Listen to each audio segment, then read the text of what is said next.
Bonjour et bienvenue sur Isobourse. Vendredi 25 octobre 2019, l'indice CAC 40 a terminé la semaine sur une hausse hebdomadaire de 1,5% à 5722 points, à un plus haut depuis 2007.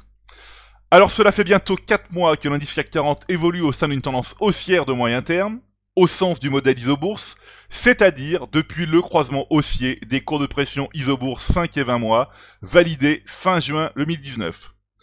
Même si la hausse de l'indice ne s'est pas faite dans la facilité durant ces 4 derniers mois, il ne faut pas bouder notre plaisir de voir le principal indice de la Bourse de Paris renouer avec des prix vieux de 12 ans.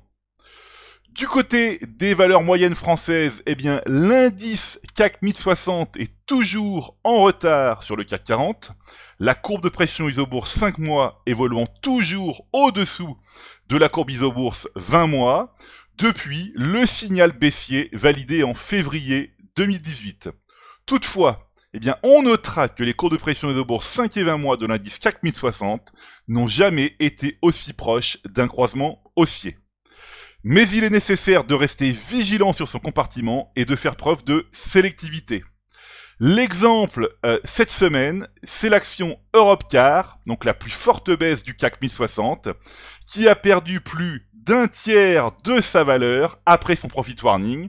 Alors sans surprise, Isobourse recommande d'être à l'écart du loueur de véhicules depuis novembre 2017. Donc ici sur le consensus, vous voyez que nous sommes toujours restés à l'écart. On va ouvrir le graphique. Voilà, donc un signal baissier validé en novembre 2017. Des courbes de pression Isobourse toujours baissières, moins 68% depuis le croisement.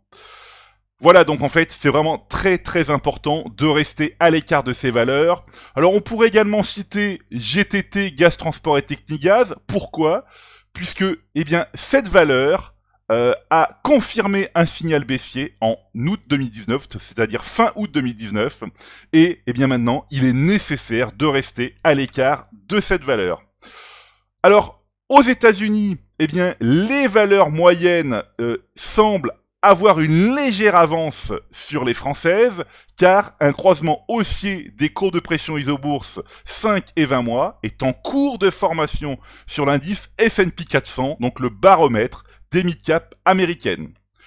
Plus largement, le consensus Isobourse des marchés actions européens et nord-américains montre maintenant que plus des 2 tiers des principaux indices ont retrouvé une configuration haussière à moyen terme. Voilà, donc on voit ici, on voit ici un signal de renforcement sur le Nasdaq qui est en train de se confirmer. Ici, on voit donc l'indice S&P 400 Mid Cap. Voilà, on aurait pu ici jeter un œil, sur le S&P 600 Small Cap, donc l'indice américain des petites valeurs, voilà, où là, on voit que les petites valeurs sont encore très en retard aux États-Unis, même si effectivement les courbes sont en train de se rapprocher. Voilà, écoutez, c'est maintenant à vous de faire le point de vos valeurs en portefeuille avec Isobourse. Je vous donne rendez-vous pour ma prochaine chronique et d'ici là, restez avec nous sur Isobourse.